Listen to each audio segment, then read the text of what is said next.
Emily Carter's doctor husband humiliated her in front of everyone at a Seattle hospital charity gala by calling her uneducated. But when the chief surgeon placed the hospital ownership papers in Emily's hands, the entire medical staff was forced to bow their heads before her. When Dr. Ryan Carter called his wife uneducated in front of every surgeon at Seattle Harbor Hospital, Emily Carter did not cry. She did not run from the ballroom. She did not even look embarrassed. She only turned her eyes toward the back of the room, where the chief surgeon stood quietly with a sealed blue folder in her hands. And inside that folder was the one thing Ryan Carter had spent 7 years unknowingly trying to marry his way into. The entire charity gala had been built around Ryan's ego. The ballroom on the top floor of the Seattle Grand Hotel glittered with chandeliers, white roses, champagne glasses, and expensive smiles. Every major donor in the city was there. Cardiologists, board members, hospital executives, residents, nurses, and journalists filled the room. To them, Dr. Ryan Carter was the golden man of Seattle medicine.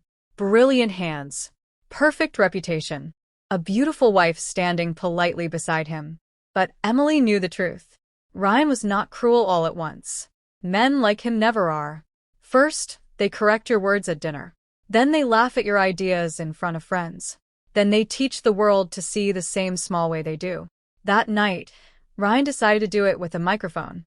He walked onto the stage to accept the hospital's Humanitarian Leadership Award, even though Emily knew there was nothing humanitarian about the way he treated people with less power. The crowd applauded. Ryan smiled like he owned a room. "My wife, Emily, is here tonight," he said, pointing toward her. The spotlight found her. Emily stood still in her navy dress, one hand resting on her small black clutch. Ryan chuckled softly. "Emily is sweet. She has always supported my career in her own simple way." A few people laughed. Ryan enjoyed that, so he kept going. "She does not really understand hospital boards, surgical funding, or medical leadership. To be honest, she probably thinks a hospital board is something you cut vegetables on." The ballroom laughed louder. Emily's face did not change. Ryan lifted his glass. "But that is marriage, right? Some people lead. Some people stand beside greatness." The laughter became applause. Not from everyone. Several nurses looked down at the floor. A young resident stopped clapping. And at the back of the ballroom, Chief Surgeon Dr. Margaret Hayes did not move at all. She just held that sealed blue folder and watched Emily.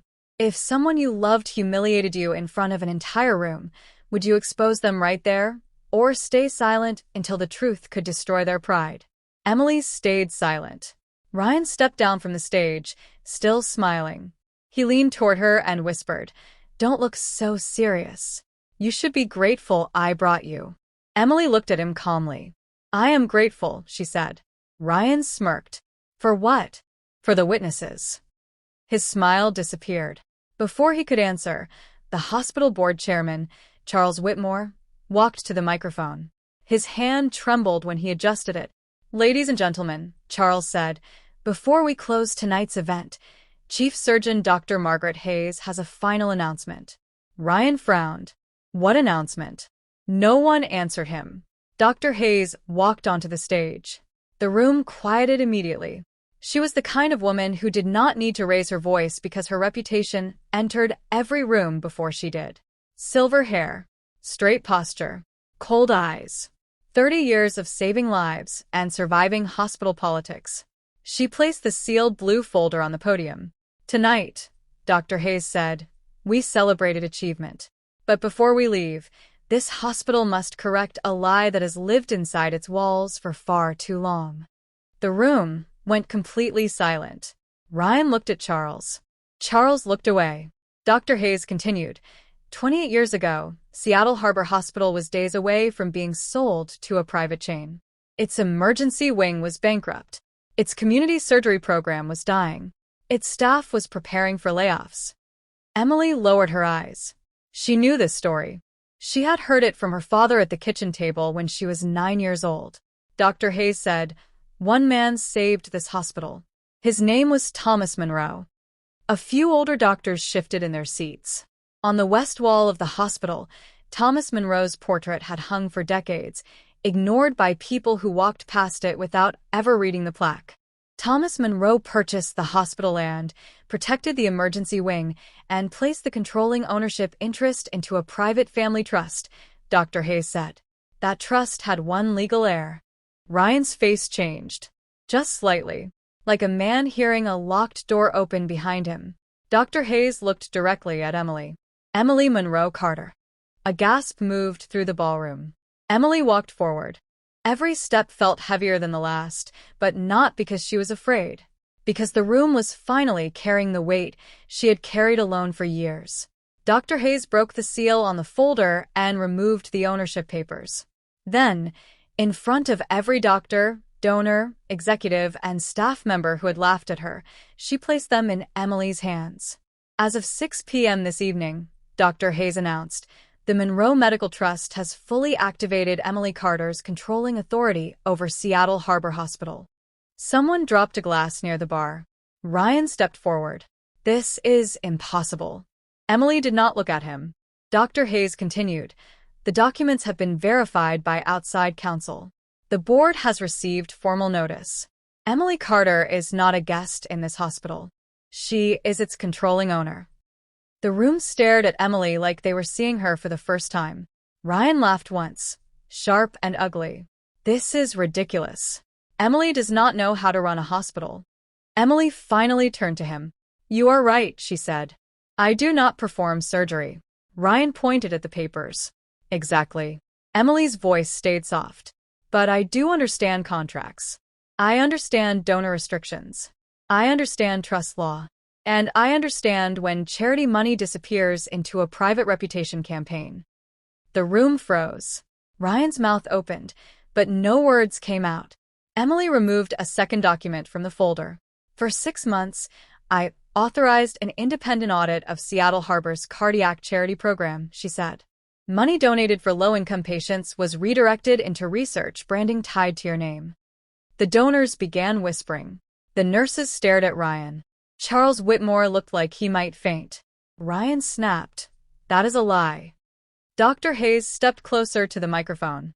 The audit has already been sent to outside counsel, the state medical board, and the hospital ethics committee. What hurts more, being underestimated by strangers or being underestimated by the person who shares your last name? Ryan looked around for support. No one moved toward him. That was the moment he finally understood the difference between status and power. Status was the room clapping for him. Power was Emily holding the papers that could end the applause forever. Ryan lowered his voice. Emily, please. We can discuss this at home. Emily looked at him with the calmness of a woman who had already grieved the marriage before the world knew it was dead. You had a home, she said. You turned it into a waiting room for your ego. Then she faced the room. Dr. Ryan Carter will be placed on administrative leave, pending investigation. The missing charity funds will be restored to patient care. Nurse overtime records will be reviewed. Resident grants will be protected. And the emergency wing will return to its original name. She paused. The Thomas Monroe Emergency Center. For the first time that night, the applause was not for Ryan. It began quietly with one nurse, then another, then the residents, then the donors. Soon, the entire ballroom was standing. Ryan remained alone near the stage, surrounded by the same people who had laughed at Emily minutes earlier. But Emily did not smile at his downfall. That was what made her powerful. She had not come to destroy a man. She had come to restore what he thought no one would ever notice. As she walked toward the exit, the medical staff parted for her. Not out of fear, out of respect. Dr. Hayes met her near the ballroom doors. Your father would have been proud, she said. Emily looked back at the room, at the frozen board members, at the nurses wiping their eyes, at Ryan standing under a spotlight that no longer loved him. Then she looked down at the papers in her hands. No, Emily said quietly.